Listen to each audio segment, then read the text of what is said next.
Olá, meu nome é Luís Gradíssimo e este é o Pode Conter Sulfitos, um podcast sobre vinho e gastronomia. Hoje, a conversa com Marco Pinto. Bom dia, mais um episódio do Pode Conter Sulfitos. Hoje voltamos ao mundo do vinho, em particular ao mundo dos canções. Temos um convidado que é o Marco Pinto, está aqui connosco. Marco, obrigado antes de mais, teres aceito o convite de estares Olá, aqui Luís. no Pode Conter Sulfitos. Marco, escansão do 50 Seconds, famoso restaurante em Lisboa. E, mais recentemente, o vencedor da finalíssima do Concurso Nacional de Canções Seleção Europa 2024. Marco, o que é isto? Bem, basicamente a Seleção Europa. Bem, antes de mais, obrigado pelo convite, Luís, e obrigado por nos fazeres partilhar um bocadinho daquilo que é o nosso dia-a-dia.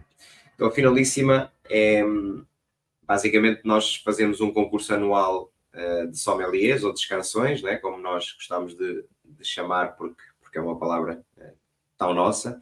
Que tens ganho as últimas edições, diga-se. Exatamente. Temos ganho as últimas edições, mas a Associação de Canções de Portugal decidiu em 2022, salvo erro, que não se apuraria diretamente o candidato que ganha o nacional para ir às competições internacionais, mas começaria a fazer a cada 2 anos uma seleção. Portanto, esta foi a Seleção Europa, há de haver em 2025 a Seleção Mundo.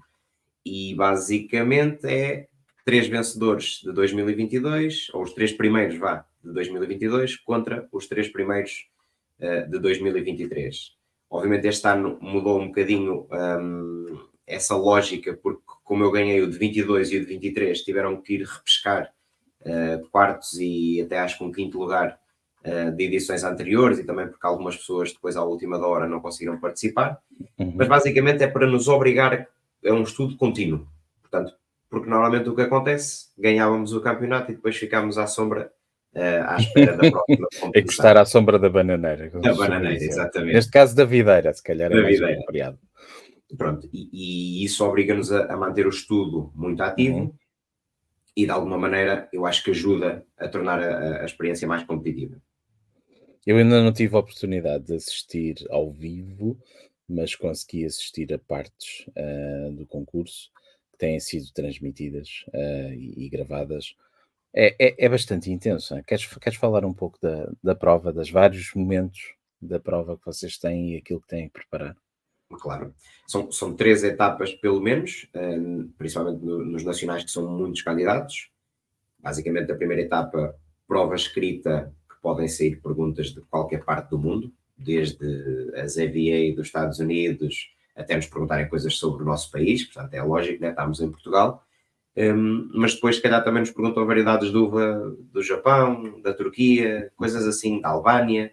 Pronto. E, obviamente, nesses testes é muito difícil as notas serem boas, porque são testes mesmo muito difíceis, com muito material, e alguém que tire 50% ou 60% em 100 já tem que ficar muito contente. Depois, seguidamente a esse teste, existem 3 vinhos à prova normalmente, podem ser brancos, tintos, vinhos doces fortificados, e temos que fazer uma prova organolética completa. Isto pressupõe que temos que tocar à volta de 51 pontos diferentes, ou seja, desde a aparência, ao nariz, à boca e às conclusões. Dizer de onde é que o vinho é, com que prato fica bem, o porquê. Pronto, são diferentes pontinhos. Na aparência tens o brilho, tens a cor, pronto, tudo isso conta pontos. Temos que fazer essas descrições organoléticas completas e normalmente depois eles usam ou os mesmos vinhos ou outros, apresentam-te um prato à frente e dizem com este prato que vinho é que fica melhor, explica o porquê. E também nos, entre aspas, pedem para dizer e porque é que o outro não fica bem. Portanto, sempre justificar. Pronto, isto seria a prova escrita, que pode mudar de acordo com os anos. Imagina que eles de um ano para o outro podem mudar e colocar lá destilados em vez de vinhos. Daqui selecionam os candidatos que passam à meia-final, e aí na meia-final já temos provas práticas, basicamente palco, normalmente semipúblicas, portanto não são transmitidas, e as provas costumam ser ter, sei lá, 3 rochas diferentes à frente, e tens que dizer, tens 3 vinhos também, sem saber o que é, e tens que dizer onde é que eles pertencem. Este ano, por exemplo, tínhamos uma rocha vulcânica, uma rocha, um argilocalcário e um xisto. E, portanto, tínhamos um vinho que era de Alenquer. Fazer correspondência, não é? Exatamente. Tínhamos um vinho dos Açores e já não lembro qual era o terceiro. Pronto, mas basicamente era fazer correspondência. Xisto, muito provavelmente de ouro, eventualmente. Eu acho que eles colocaram ali, aquilo era uma trampazinha, era para nos enganar. Mas sim, já não lembro se era de ouro. E depois leva a isto também, que é, tu se calhar adivinhas 2 e até tens 2 certos. E depois o último solo vai-te condicionar, né? Porque imagina que te sobra o solo vulcânico. Não há muitas regiões no mundo onde tu tens solo vulcânico, né? Ou aquilo que transporta mesmo para os Açores, ou se calhar se tiver um bocadinho mais de calor, podia ser Tenerife, ou até Sim. quando há muita mineralidade para o Etna. Pronto, isto não é só aquilo que a gente cheira, né? Há muito conhecimento por trás que nos vai ajudar a fazer deduções, que acho que é o mais importante. O educated best guess. É tentar, de facto, com a experiência que temos e com a informação que se consegue recolher, tentar fazer o melhor caminho possível. Aí a parte também importante da justificação. Não é? Até podes não acertar em cheio, mas a justificação que vais dando também vai sempre contando pontos desde que esteja certo.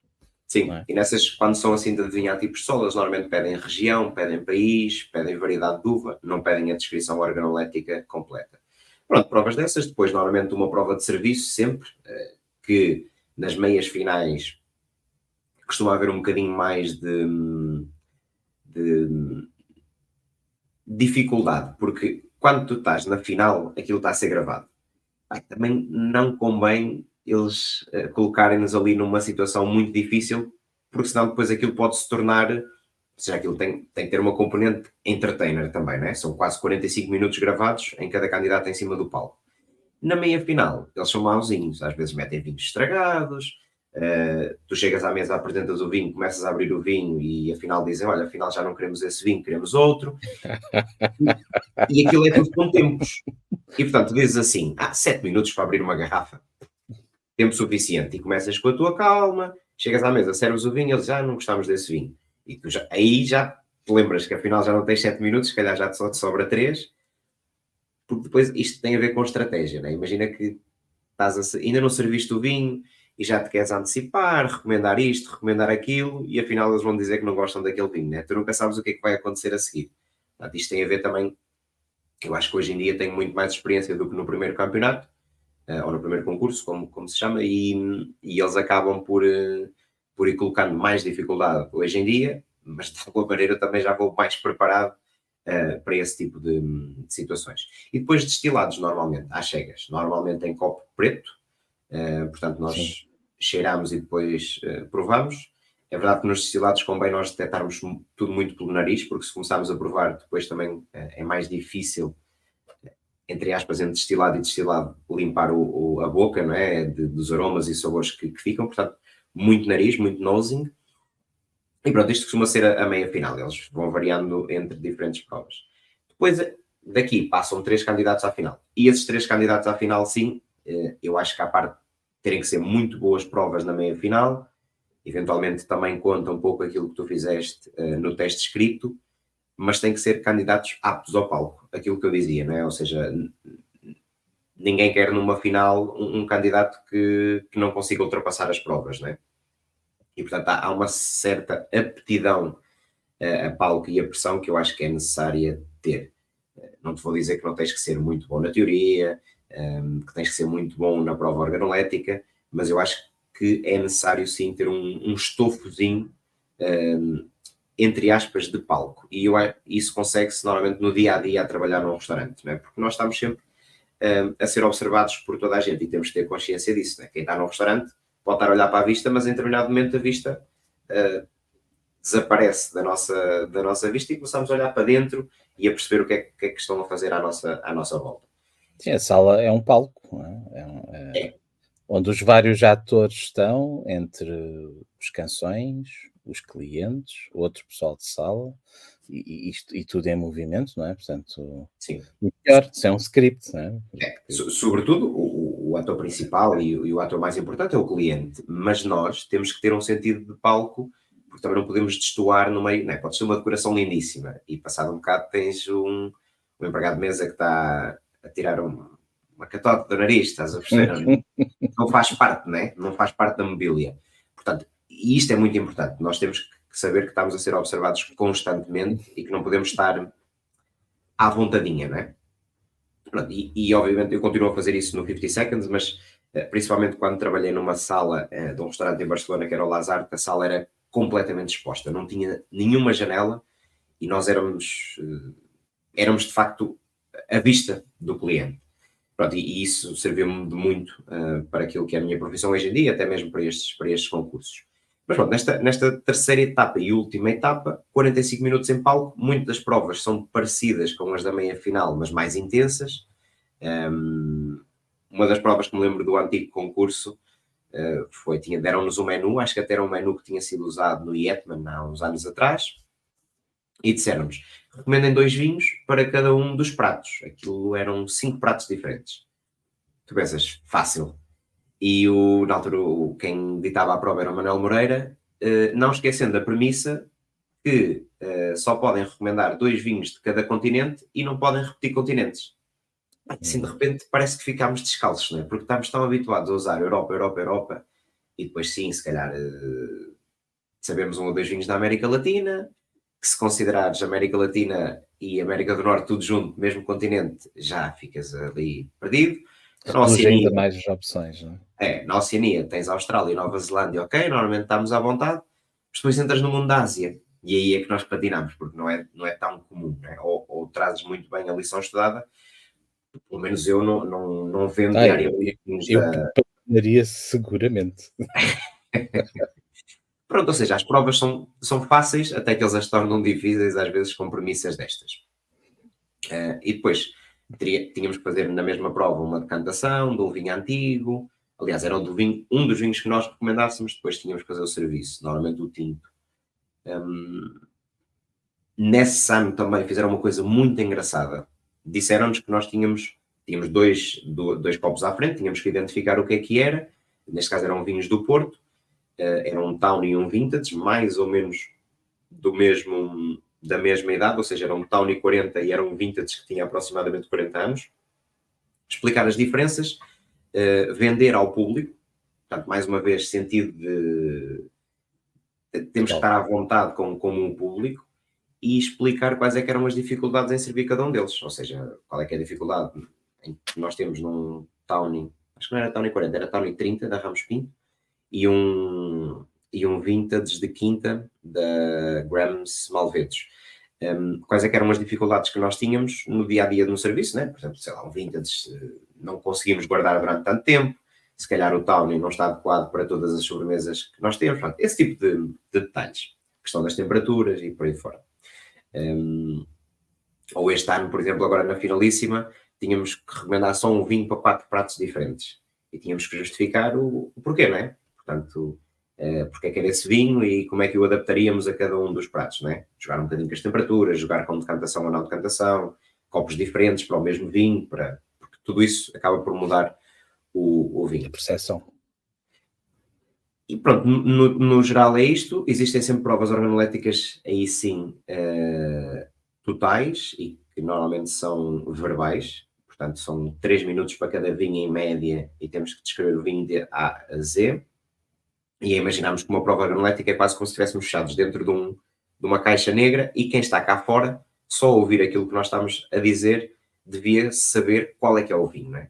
Nós às vezes esquecemos, parece que estamos só a falar para nós, mas quando estamos a fazer uma prova organolética completa num blind tasting, devemos ter a percepção que estamos a explicar o vinho e que quem estiver do outro lado, mesmo não estando a provar o vinho, devia saber que vinho é que é. E quanto melhor o fizermos, melhor será a nossa prova. E pronto, são 45 minutos em palco, portanto há aqui alguma dificuldade, continua a haver uma parte teórica muito forte, mas sobretudo eu acho que é o controle dos nervos, é o jogar com a tranquilidade necessária para se existir algum pequeno detalhe que nós não estávamos a contar, darmos a volta por cima.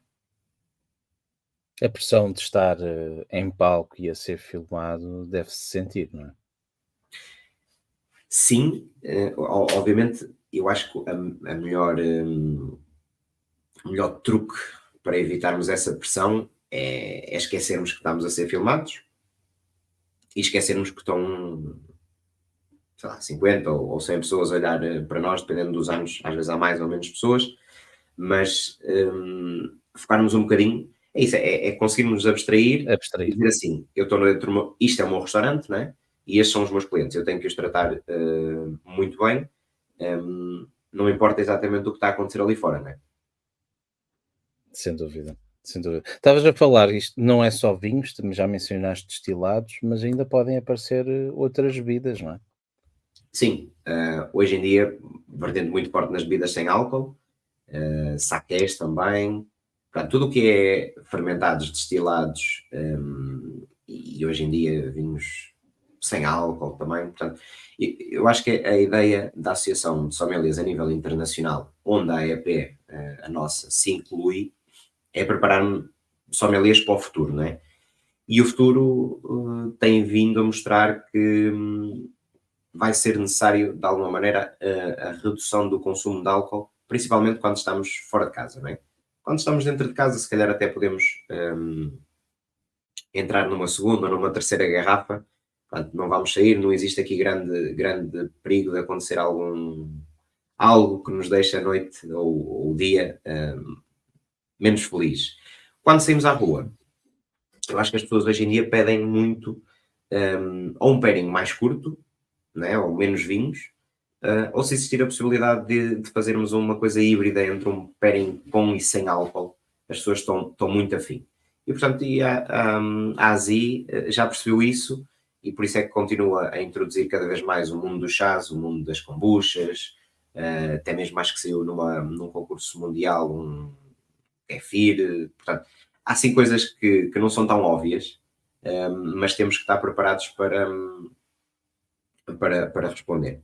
E à parte disso, existe sempre uma componente que tem a ver com a teoria do mundo do vinho e, no nosso caso, a teoria daquilo que são as figuras principais do mundo do vinho. Portanto, até fotos, né, de produtores de vinho ou de ex não, neste caso, porque nunca se deixa de ser o melhor sommelier do mundo. Portanto, os diferentes sommeliers que ganharam as edições anteriores do melhor sommelier do mundo, ou melhor sommelier da Europa,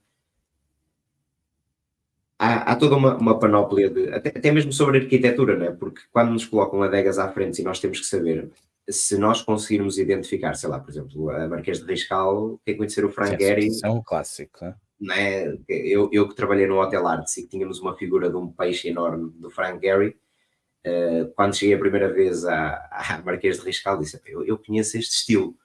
Porquê? Porque tinha trabalhado durante muito tempo com um peixe à frente. Eu não sabia na altura que Frank Gehry tinha desenhado também a Marquês de Riscal, mas sabia que aquelas chapas com, Os ondulados.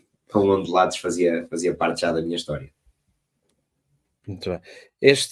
Só para encerrar aqui este capítulo da questão do concurso, portanto, há aqui uma preparação para um europeu e para um mundial. Sim, sendo que quem vai representar agora Portugal na Europa, portanto, sou eu, mas não quer dizer que o faça no Mundial. Portanto, voltamos ao mesmo. Há de existir O um europeu é campeonato. este ano, não é? O europeu é este ano na Sérvia, em Belgrado, em novembro. Ok. Portanto, E isso já está garantido? És tu o representante. exatamente. Obviamente aquilo que é o estudo acumulado já existe, mas no dia em que fiquei apurado, pronto, aumentou aqui a carga de estudos, daqui até novembro, eventualmente tenho que deixar 1 ou 2 semanas para descansar, mas daqui até novembro o plano de estudos está muito mais apertado e existe aqui uma preparação mais forte, porque não é tirando mérito aquilo que é o que se faz cá em Portugal, mas cá em Portugal eu já vou conhecendo os meus adversários.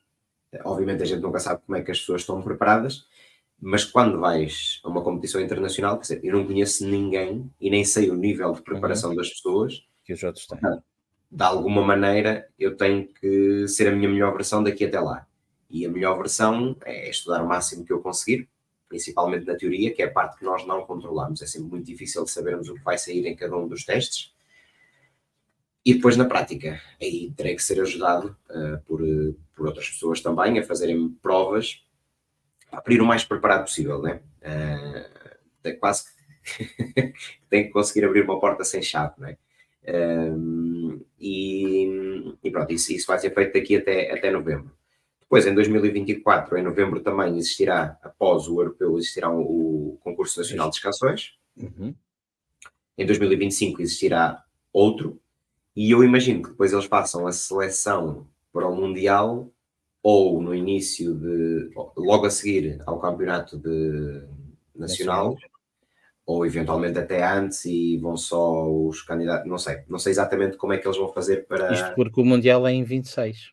É em 26 e eu não me lembro se é no início do ano ou se foi puxado mais para a frente e vai ser no final do ano. Já E vai existiu uma ser data em Lisboa, não é? e vai ser em Lisboa. Pronto. Há aqui algo que tem que ser mencionado, porque às vezes as pessoas podem não associar se nunca participaram em competições deste ou de outro cariz, porque qualquer competição que seja a nível internacional carece de uma necessidade, que é, quando nós fazemos uma viagem, se formos daqui para a América Latina, se formos daqui para a Ásia, se formos daqui para a Oceania, quem viaja tem sempre mais dificuldade em gerir clima, comida, água, não é? Nos primeiros dias. Portanto, ou viajamos com antecedência suficiente para nos adaptarmos, ou então quem joga em casa tem sempre alguma vantagem. E não quero colocar pressão sobre o candidato que lá irá, sendo eu ou não, mas há uma certa vantagem. E eu notei isso, eu fui a um bootcamp há pouco tempo. Bootcamp são semanas de preparação que eles fazem para candidatos que querem participar em competições e melhorar os seus skills no geral, que isto é organizado pela ASI, e fui ao Equador fazer esse bootcamp.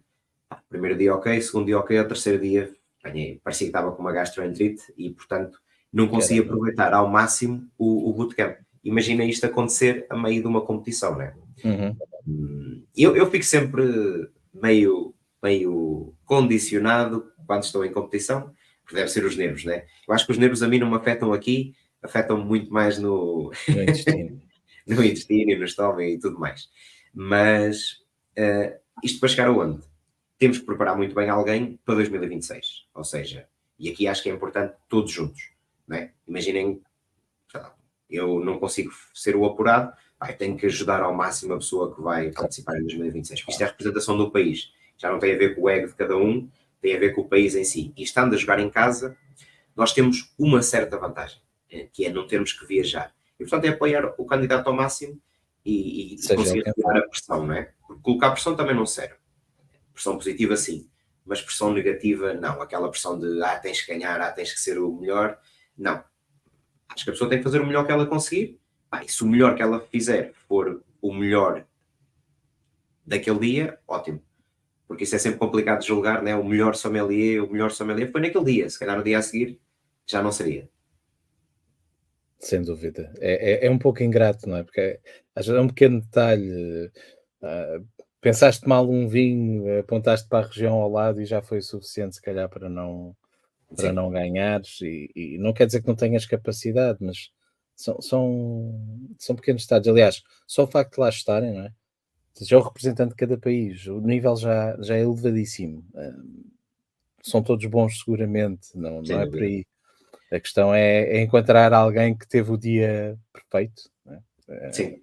Não, e às vezes o período perfeito de estudo, perfeito, ou seja, teve um bom período de estudo, sei lá, às vezes podemos ter um problema familiar qualquer, que até coincide com a preparação para um concurso destes, ou nos dias anteriores, desculpem, condiciona, não é? Queiramos ou não, tu tens a informação toda aqui, mas se não a conseguires passar para a frente, digamos assim, porque precisas dela, né, para a memória ativa, não serve de nada. E isso às vezes tem a ver mais com a predisposição física e psicológica do que propriamente se tu sabes ou não as coisas. Né? Há candidatos que são fortíssimos na teoria e chegam aos testes e bloqueiam. Sim, os nervos, o facto de estarem fora e ter corrido qualquer coisa mal na noite que antecedeu, tanta variável que Sim. pode condicionar. Isso é outra. Os candidatos são levados antes dos dias do concurso. Portanto, aquilo normalmente são 6 a 7 dias. Existe a possibilidade de tu te distraires muito facilmente. Aquilo tem imensos produtores de vinho à prova, conhece imensas pessoas, o networking é fantástico, para quem gosta, obviamente, desta área e quem trabalha nesta área. Portanto, o networking num concurso internacional é do melhor que pode existir para um sommelier. Se nós nos distrairmos uma noite e alguém até disse, vamos só ali que eu ofereço esta garrafa. Pai, se houver uma segunda garrafa e se houver uma terceira garrafa, isso vai-te condicionar para o resto da semana, não é? E, portanto, a pessoa que vai para o concurso tem que ir quase com umas palazinhas e dizer, não, eu vim para aqui para ganhar isto, e nos tempos livres, retirar-se, quase em modo meditação para relaxarmos, e fazer muito exercício. Ou seja, já não vale a pena estudar uma semana antes, né? O que se tem que estudar é antes do concurso. Mas eu acho que existe ali umas preparações para o concurso, né? Aquela mentalização, a visualização, a querermos muito ganhar, isso tem que estar aqui. Porque senão depois a energia perde-se pelo caminho. Nota-se muito isso se as pessoas terem a oportunidade de ver vídeos das meias finais, dos quartos de final de uma competição internacional, algumas delas são gravadas, tu notas que há pessoas que têm uma sede de ganhar. E quando eu digo de ganhar é fazer o melhor delas, não é? Porque não... A sede de ganhar vê-se em esforço, em ter vontade. Espero que corra bem, para já o europeu, o mundial depois ainda iremos ver então quem é que nos vai representar. Se ainda temos aqui algum tempo, eu gostava de falar um pouco do teu dia-a-dia e do teu trabalho no 50 Seconds. Um restaurante que abre em 2018, regressas a Portugal em específico para isto. E aquilo que eu gostava de perguntar, porque acho que é algo que deve ser muito desafiante. Como é que foi pensar, construir, desenvolver uma garrafeira de raiz para um restaurante como o 50 Seconds? Bem, eu estava numa casa que também me ajudou a preparar-me como profissional, né? Eu trabalhava no Lazarte com o chefe Martim Berasategui, mas em realidade a minha grande equipa era João Carlos Ibanhas, o António Coelho, que eram as pessoas que estavam comigo na sala e que me ajudaram na minha formação. Obviamente tinha trabalhado em diferentes restaurantes antes, que me serviram de base, mas acho que de alguma maneira esculpir a parte final de me tornar um muito bom sommelier, porque eu acho que ser muito bom sommelier carece de muita disciplina e sobretudo de valores como homem que são necessários adquirir de alguém mais velho do que nós, alguém que já passou, já viveram isto durante 25 anos, não é? Já atenderam durante 25 anos ou 30 anos clientes de um nível de exigência muito alto. E eu sei que é difícil alguém dizer assim, cuidado, há um buraco na estrada, não tropeces. O mais certo é nós tropeçarmos para aprendermos, não é? Mas ajuda imenso. Eu costumo dizer que no Lazarte eu vivi aquilo que é a experiência da liberdade condicional. Portanto, eu podia fazer tudo o que eu queria, mas dentro daquele espaço, não é? E isso deu-me muitas ferramentas para depois, mais tarde, perceber o que era certo e errado na construção de uma garrafeira do zero para um restaurante. Porque facilmente um sommelier, que não deixa de ser um comprador e um vendedor, cai pronto, nos meandros daquilo que são as compras e as vendas. E é preciso ter um discernimento muito grande, é preciso ter uma honestidade muito grande e uma compreensão daquilo que vai ser o restaurante e aquilo que é a empresa que tu tens de suporte na construção de uma garrafeira.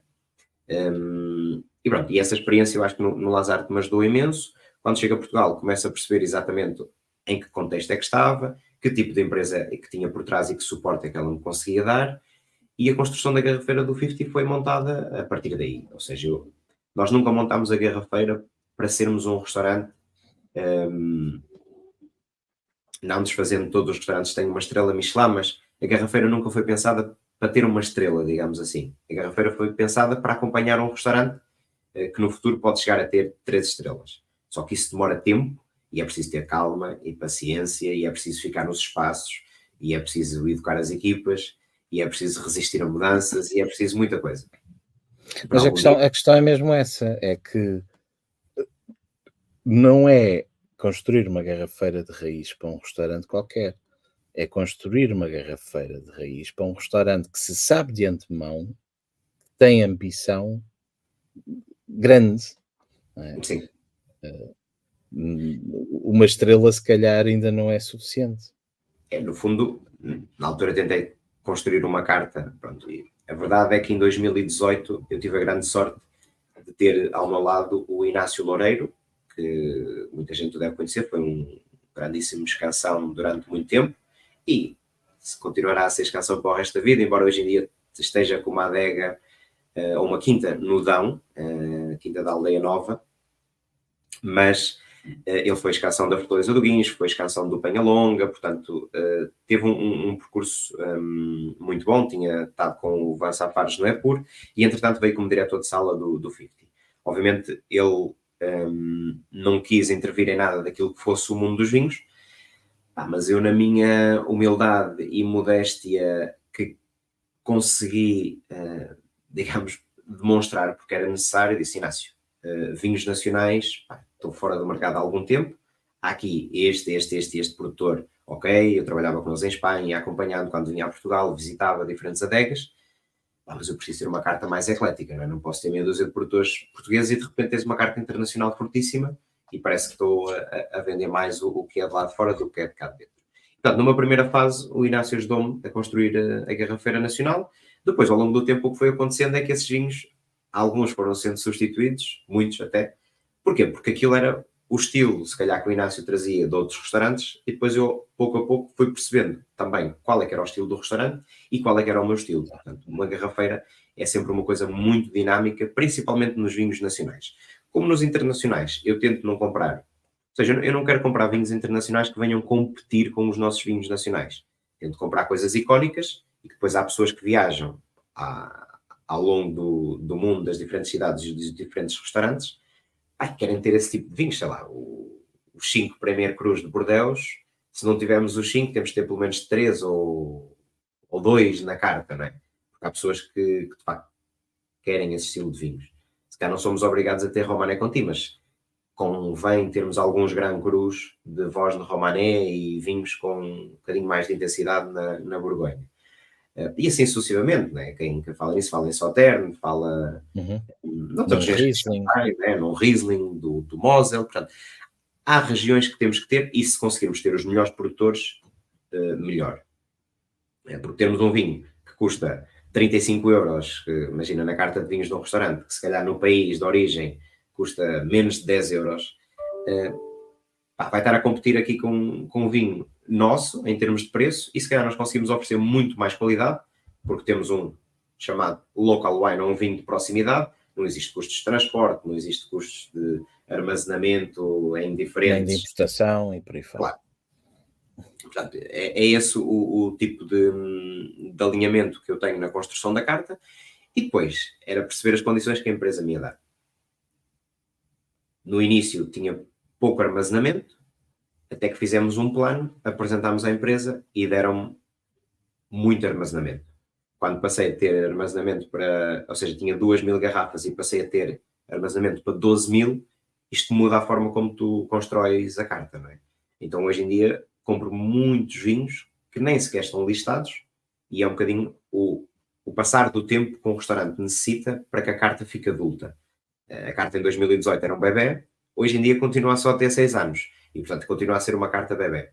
Eu não sou muito apologista de comprar vinhos antigos que eu não sei a origem, a menos que eu os compre diretamente na adega ou ao distribuidor oficial. Eu tenho alguma dificuldade em comprar vinhos que passaram por diferentes mãos. Sim, nunca se sabe muito bem como é que eles foram acondicionados, não é? E portanto, esse é o facto da Garrafeira do 50 precisar de tempo para se tornar adulta, né? Os vinhos que comprámos, vamos falar de uma região clássica, mas os vinhos que comprámos de 2016 de Bordeaux, toda a gente sabe que 2016 é um ano excepcional. mas se calhar ainda é um bocadinho cedo para tirarmos partido de alguns aromas terciários que o vinho nos pode dar no futuro. Em 2036, se calhar aí já conseguimos provar algumas coisas boas, né? E portanto isto carece de tempo. Eu acho que às vezes, como sommeliers, construímos garrafeiras, construímos cartas e depois, por uma razão ou outra, acabamos por sair precocemente dos projetos e acabamos por não usufruir do trabalho que tivemos e da pesquisa que tivemos, né? Tudo isto demora tempo, tudo isto requer construir relações com pessoas e as relações não se constroem de um dia para o outro. Eu lembro-me no início, ninguém queria arranjar colheitas antigas.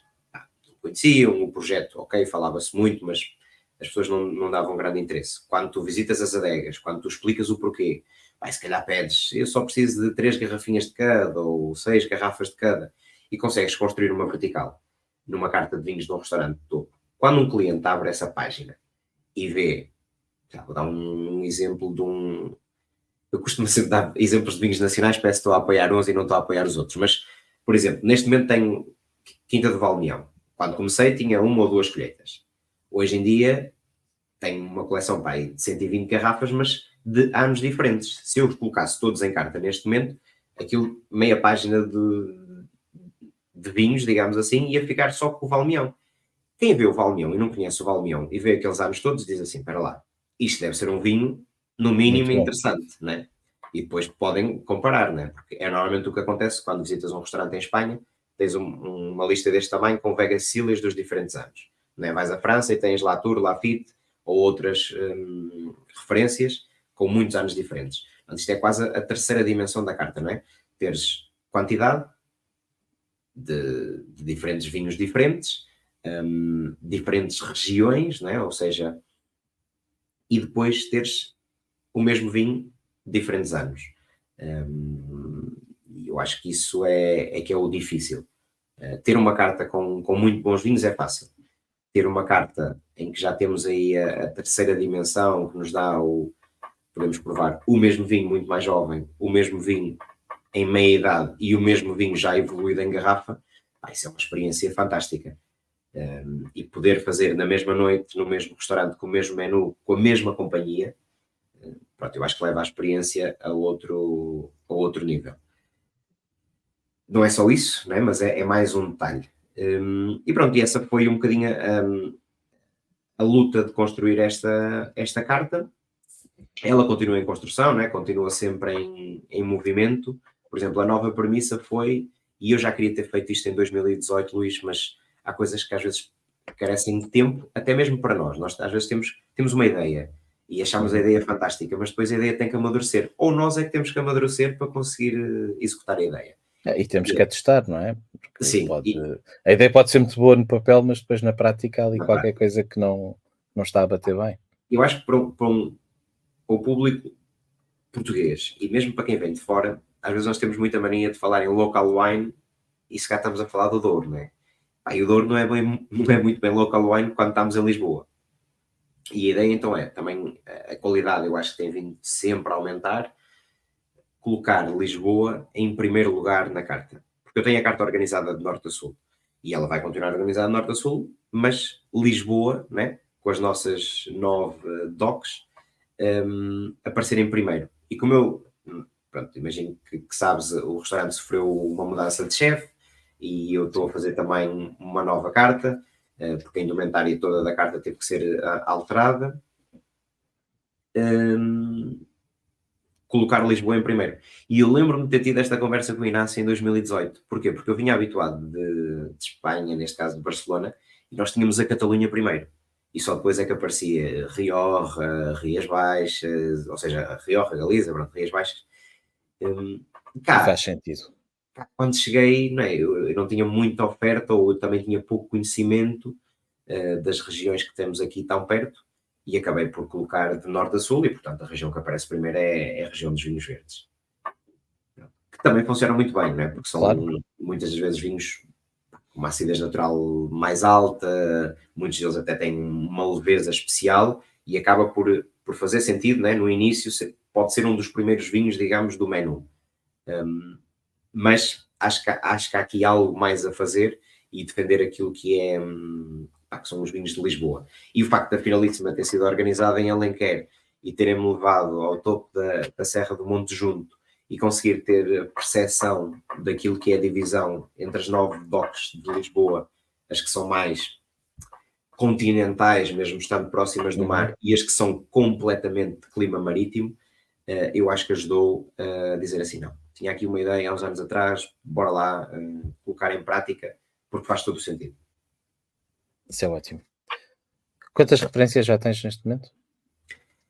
Mais de 1000, acho que são 1150 referências, contando que eu também tenho muitos fortificados e destilados. Ou seja, há uma componente forte nos fortificados, há uma componente forte nos destilados, nem todos são portugueses, como podem imaginar, mas temos aguardentes vínicas portuguesas, temos conhaques, armanhaques, tenho uma quantidade de whiskies também forte, é um tema que eu sempre gostei. Hoje em dia bebo menos do que bebia no início de carreira, mas aprecio muito mais, ou seja, há um conhecimento superior e tento usar esse conhecimento para as pessoas desfrutarem mais do whisky do que propriamente eu, porque eu é mais nosing hoje em dia, só com o nariz é que gosto de distinguir, por exemplo, as diferentes regiões da Escócia só através do cheiro. E pronto, em termos de referências de vinho, divide-se em 50% nacional, 50% internacional. O internacional tem muito peso porque eu tenho muitas referências de champanhe.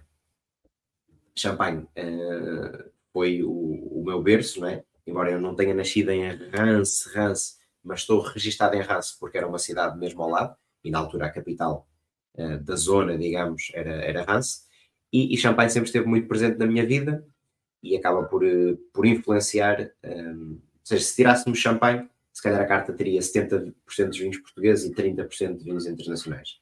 Colocando Champanhe, fica 50-50. E neste cenário que temos vindo a assistir de algum decréscimo no consumo, isto a nível global, sentes isso aqui em Portugal e em particular no 50 Seconds? Sinto que algum consumo tem vindo a diminuir, mas também depois é uma questão de arranjarmos estratégias, não é? Aquela questão que eu dizia antes. Vamos voltar às kombuchas e aos chás e Pronto, ou isso, ou também o modelo às vezes que se apresenta. Eu acho que já ninguém está afim de beber 14 vinhos para acompanhar o menu, né? As pessoas preferem modalidades um bocadinho mais curtas e vinhos com melhor qualidade. Verdade. E o que tenho feito é esse caminho, ou seja, o menu tem 14 momentos e eu só tenho 7 vinhos. Portanto, é quase um vinho para cada 2 momentos. E depois tenho também a modalidade de fazer o mesmo pairing com apenas 3 vinhos, e se a pessoa fez um aperitivo, isso dá uma média de 4 vinhos, e portanto, se pensarmos, fica muito mais diluído ao longo da refeição. E o que eu procuro, que eu acho que é isso que nós temos que começar a ter em conta, por isso dizia que um sommelier tem que ter grandes valores como homem, é as pessoas, quando vêm ao restaurante, principalmente como 50 Seconds e outros similares, eu não sei se as pessoas estão muito afim de pagar centilitros. Aquilo é uma experiência. Se calhar para algumas pessoas 15 centilitros é suficiente, para outras é preciso 25.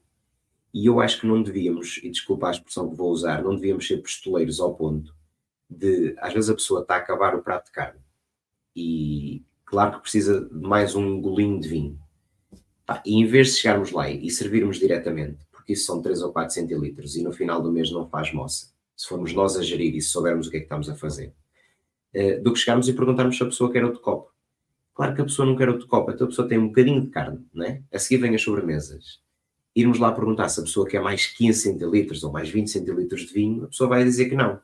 Claro. Mas se fôssemos só generosos e colocássemos e percebêssemos que isso vai fazer com que a pessoa repita, né?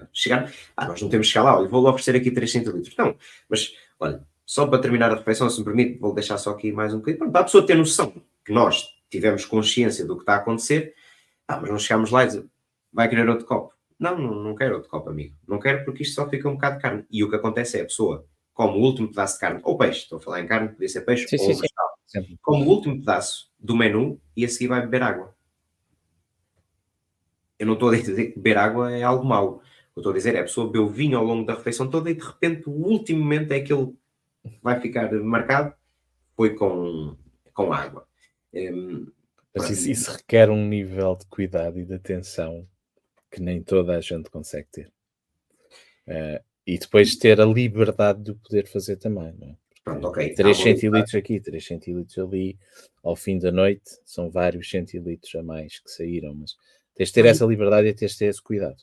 Sim, que mas não acontece nas mesas todas, Luís, não é? É quase pensarmos que, obviamente, não é este o serviço que eu quero no 50, mas deves-te lembrar, e não sei se, imagino que sendo de uma aldeia ou não, já visitaste aldeias. Há aquela história de no final da mesa, pumba, vinha a garrafa do digestivo para cima da mesa e ninguém serve 3 copinhos de digestivo, não, deixa-se a garrafa e a pessoa serve-se.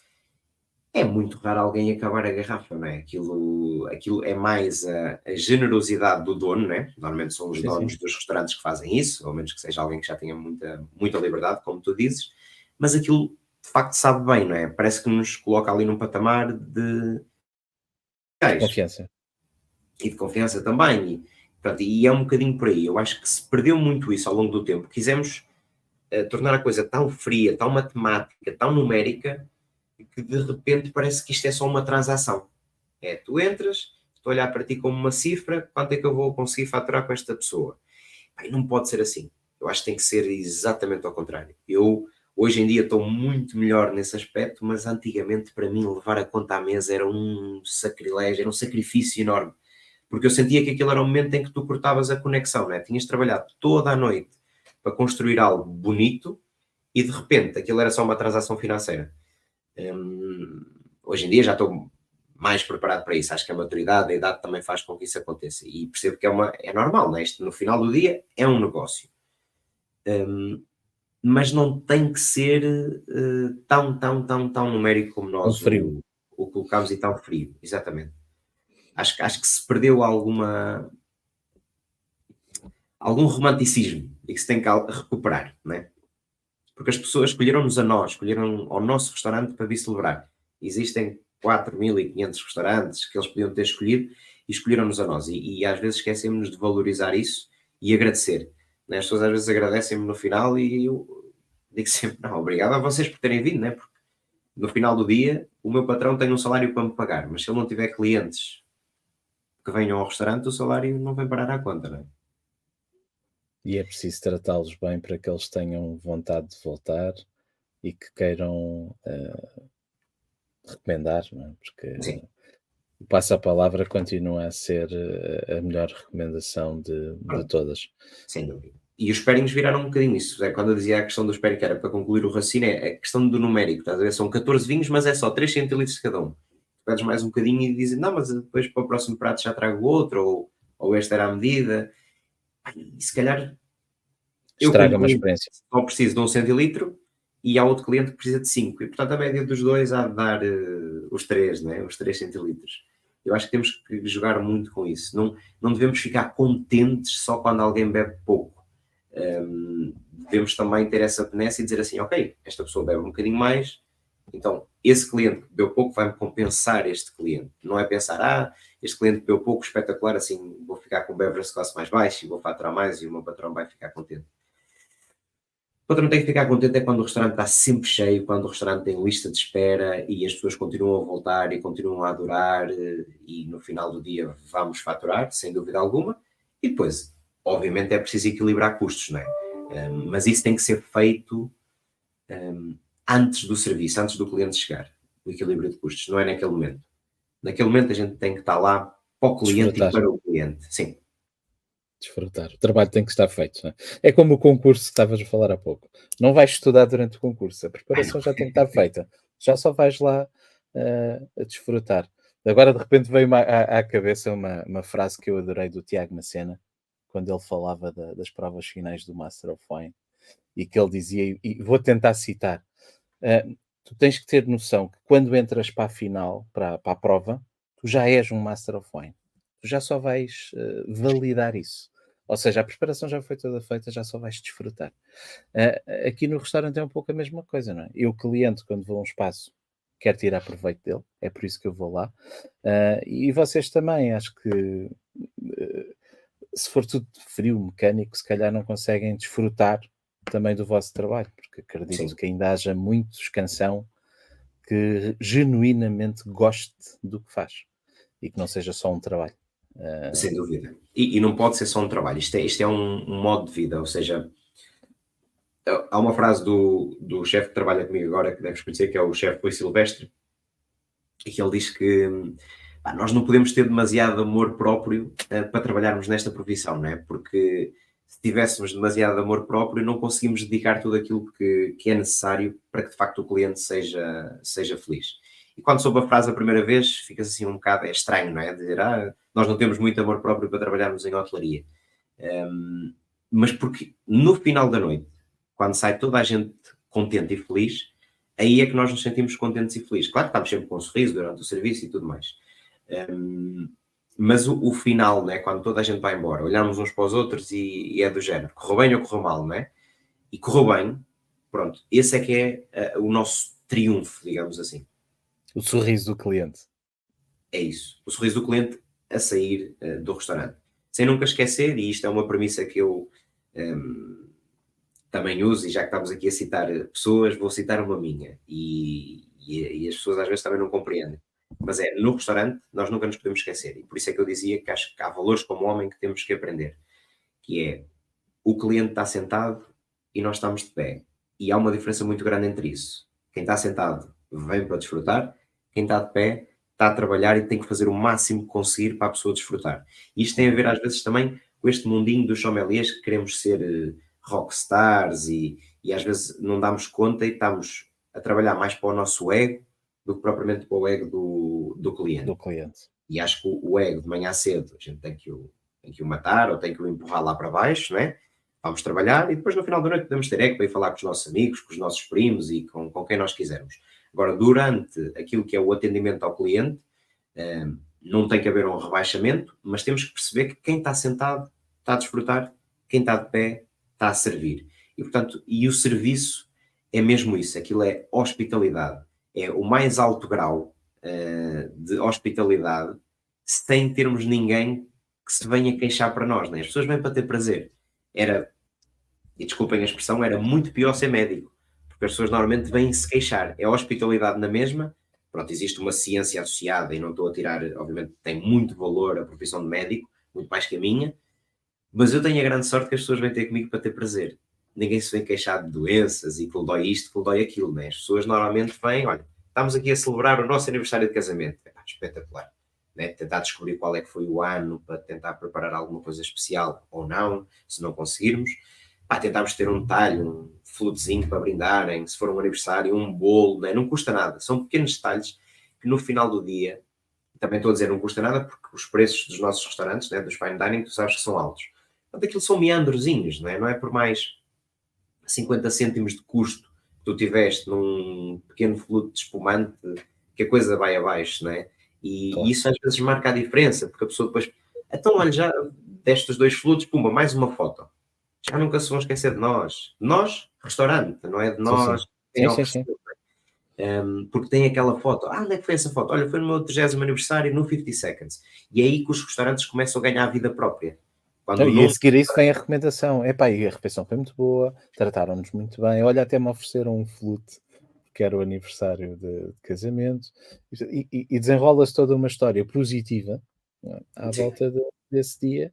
E, portanto, surge naturalmente uma recomendação. Quem ouve vai ficar com vontade também de querer ser mimado da mesma forma.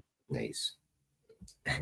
Marco, eu adorava continuar a conversar agora sobre o mundo do serviço. Vamos guardar isso para uma segunda sessão, porque há aqui imensos desafios e coisas do dia a dia que eu adoraria ouvir de ti. Mas a conversa está a ficar longa e pedia-te então, para podermos encerrar, uma palavra final que queiras partilhar com quem nos está aqui a ver e eu ouvir. Pronto, basicamente é mostrar isto, mostrar este mundo fantástico que é, eu acho que desde... Eu costumo dizer, Luís, e desculpa se me vou alongar demasiado, vou tentar encurtar aqui ao máximo, mas eu costumo dizer que sou empregado de mesa. E tenho muito orgulho em ser empregado de mesa. Depois, mais tarde, tirei uma especialização em vinhos e hoje em dia, pronto, escação, sommelier, diretor de vinhos, porque hoje em dia até tenho uma posição de responsabilidade dentro da minha empresa e que faço consultoria interna aos diferentes espaços dentro do grupo Sana. Portanto, hoje em dia até sou, entre aspas, começo a ser um gestor, né? E um sommelier também pode ser isso, mas eu nunca me vou esquecer daquilo que é a minha base. E a base é ser empregado de mesa. E isso é com muito orgulho, que é, tu chegas e eu recebo-te muito bem, tu estás comigo no restaurante e eu vou-te tratar muito bem, e no final vou-te ajudar a levantar, acompanhar-te à porta e dizer obrigado e até à próxima. Eu acho que isto são valores, tem a ver com valores de profissão, não é? E eu vou levar comigo até ao final do dia, até ao final da minha vida, desculpa, mesmo que eu algum dia venha a ser dono de uma empresa de transportes de materiais, por exemplo. Porquê? Porque isso é a gênese, foi com aquilo que eu cresci, foi nisso com que eu me formei. E eu não estou a dizer que precisas ser empregado de mesa para ter este tipo de gestos, mas, no meu caso, faz parte, é tão intrínseco como um ciclista salta para cima de uma bicicleta e começa a volar e aquilo para ele é normal. Nós, ao final de 10 minutos, estamos um bocadinho cansados, né? No meu caso, nunca me vou cansar, né? Porque eu tenho um músculo muito grande neste sentido, na ótica daquilo que é receber bem as pessoas, e portanto faz parte. Claro que há um dia ou outro que emocionalmente estás um bocadinho mais desgastado, mas eu acho que isso é que se vai também treinando ao longo dos anos. Eu lembro-me há pouco tempo, foi há 2 ou 3 dias atrás, recebo uma chamada e normalmente não tenho o telefone no bolso durante o serviço, porque pesa e como trabalhamos de fato até fica mal ter as coisas no bolso. Mas era um serviço fora do nosso restaurante e nós tínhamos ido fazer um evento ao Algarve, dentro do grupo Sana também, no Alquimia, e eu queria ter o telefone porque se acontecesse aqui alguma coisa em Lisboa e me ligassem, eu atendei logo.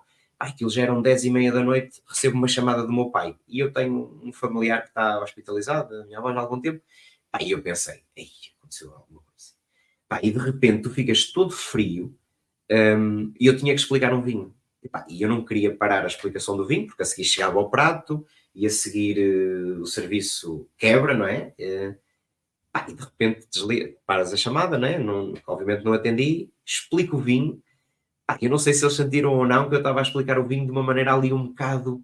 não sei, eu tentei passar a minha emoção, tentei passar o calor do momento do vinho e tudo mais, mas havia ali 1 grau ou 2 corporais a menos no meu corpo, estás a ver? Porque ficas frio, porque começas a imaginar o pior. E por acaso não era nada de grave, era só que o meu pai viu que estava a ver a festa da TVI no Míria, que é onde eu trabalho, né, por cima, e ele ligou-me a perguntar se eu estava lá a ver a festa e não sei o quê, só que o meu pai nunca me liga às 10h30 da noite. No limite o meu pai, a última chamada que me faz é às 8 da noite, daí para a frente o homem desliga o telefone e vai dormir, estás a ver? Vai dormir, ou seja, entra dentro de casa e acabou. Mas naquele momento ficas todo frio, mas aí é que entra o músculo, estás a ver? O músculo da profissão. Eu lembro-me de ver, há um filme do Anthony Hopkins, que é em espanhol é Lo que Queda del Dia, em português, não me vou lembrar do nome, mas basicamente ele era maiordomo no tempo da Segunda Guerra Mundial, numa casa em Inglaterra, morre o pai, e eles ligam a dizer que o pai morreu, e em pleno momento de serviço, ele diz, não, mas o serviço é mais importante, é quase obrigado por terem ligado, tem ali 10 ou 20 segundos para se recompor e continua como se nada tivesse acontecido. Um relógio suíço, e é um bocadinho isto da nossa profissão. Ou seja, é nós percebermos, eventualmente se acontecer alguma coisa muito grave, Luís, eu não estou a dizer que as pessoas não podem abandonar o serviço, mas teres este senso, estás a ver? Nem que não seja algo tão grave, não é? Há um sentido de dever, entre aspas, não é? Primeiro o cliente. Estás ali para cumprir uma missão. Se tu abandonas ou se toda a gente abandonar, de repente o cliente fica sozinho, né? Teve uma experiência fantástica e de repente, pum, houve uma quebra. É quase como um médico abandonar a meio de uma cirurgia. Aquilo, a meio de uma cirurgia não pode ser abandonado, né? E volto a dizer, nós não estamos ao nível de um médico, nem estamos a fazer operações a coração aberto. Mas é meio cirúrgico aquilo que fazemos, né? E as pessoas têm que sair lá muito bem. Com um sorriso nos lábios. Luís, não te roubo aqui mais tempo, que isto é porque tu dizes já está aqui a ficar muito longo. Não roubas, é um gosto imenso conversar contigo. Como disse há pouco, teríamos imensa conversa ainda pela frente e eu oportunamente irei desafiar para uma segunda sessão mais focada nessa temática. Hoje a ideia era sobretudo falarmos aqui da questão do concurso, teres vencido a finalíssima, seres o representante nacional agora no europeu. Faço desde já aqui votos que corras bem e que saias de lá com o caneco, como se costuma dizer. Pelo menos estaremos bem representados, isso já está garantido. Marco, corra tudo muito bem. Obrigado por teres vindo, teres aceito aqui o convite. Vemos em breve aí numa qualquer destas salas.